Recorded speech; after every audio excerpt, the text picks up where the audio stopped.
maestro de primer grado, maestro, que era un señor ya pensionado, ay, se me escapa el nombre de apellido Villalta.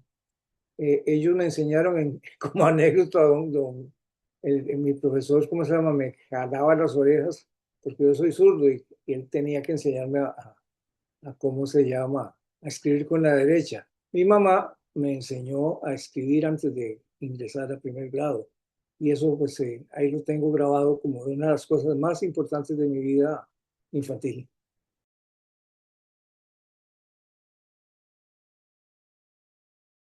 Entré a la Universidad de Costa Rica a estudiar en 1963 y tenía la intención de estudiar ingeniería, pero había conseguido una beca para estar un año en un programa de intercambio con el American Field Service en Estados Unidos y allá me motivé un poquito más por estudiar matemática.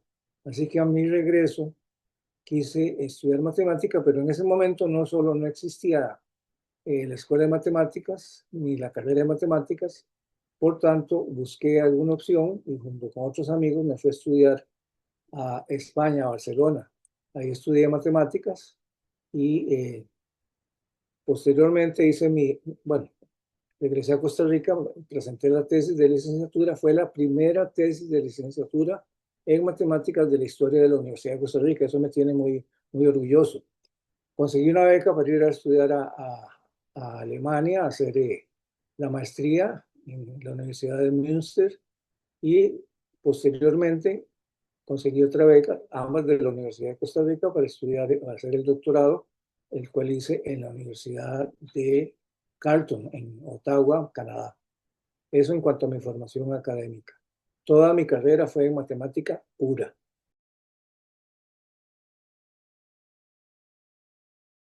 Entré a trabajar a la Universidad de Costa Rica en el año 1969, en marzo, y trabajé toda la vida única y exclusivamente para la Universidad de Costa Rica como profesor e investigador.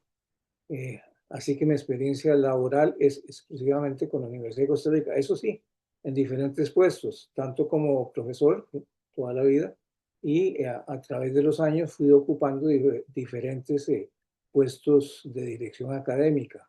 Comencé muy humildemente como coordinador de cátedra en Cálculo 1, ya apenas había entrado a trabajar, y después fui director, no recuerdo, el jefe de departamento de álgebra en la Escuela de Matemática. Posteriormente, fui director del programa de posgrado de matemática, que ayudé a crear en principios de los 80. Y después, en el 86, me nombraron decano del sistema de estudios de posgrado, estudié hasta el 90.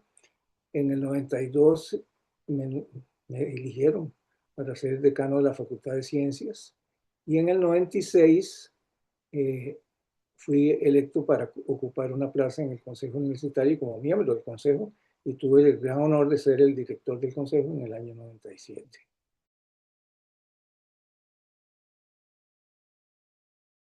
Yo fui decano, como lo dije hace un momentito, del 86 al 90. El CEP había nacido en el 75. De hecho, en el 76 comenzaron los cursos. Si bien, entre paréntesis, ya había habido programas de doctorado, incluso en filosofía, antes de la existencia misma del CEP y en microbiología también. Pero cuando yo entré en el 86, era una unidad académica bastante pobre, bastante empezando. O sea, de alguna forma no había conciencia generalizada en la Universidad de Costa Rica de qué era estudios de posgrado. Y eso creo que se ha mantenido a través de toda la historia, aunque ya no estoy ligado a la Universidad de Costa Rica, el conflicto básico de cuál es la relación entre las unidades académicas tradicionales, escuelas, facultades y los programas de estudio y los programas de posgrado. Esa, ese problema que se da sobre todo en el tiempo que se le da a los profesores para que hagan sus actividades en posgrado, era muy difícil en esa época. Había de todo, había escuelas que colaboraban perfectamente o facultades directamente, o había otras escuelas que del todo no colaboraban. Lo más angustiante fue la falta de apoyo de las unidades de investigación. Ya en ese entonces, en el 86, repito, había bastantes instancias de investigación en la universidad, pero se consideraban aparte. El CEP no se nutría de la investigación que se hacía en los centros e institutos, lo cual es gravísimo porque se supone que los estudios de posgrado son para fomentar en primer lugar la investigación y la producción de conocimientos.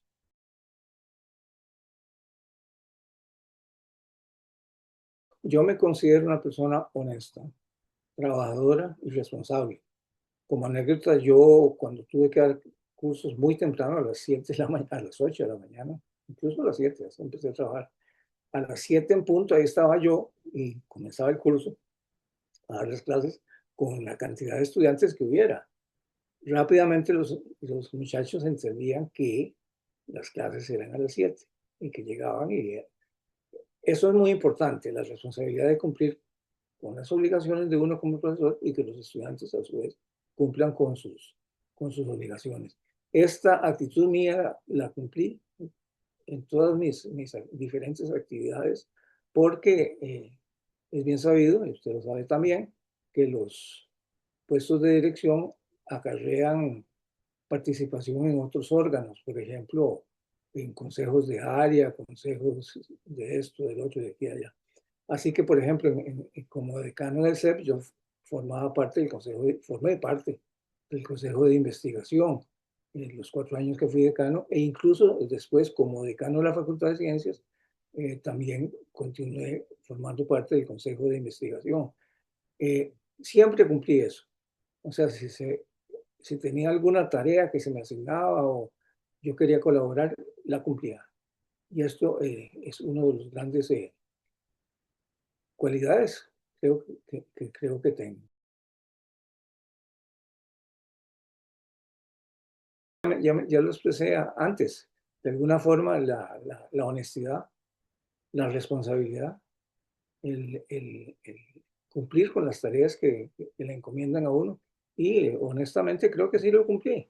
O sea, tal vez no conseguí mucho por diferentes circunstancias del entorno o mías propias, pero nadie puede decir que nunca que incumplí o que hice algo indebido.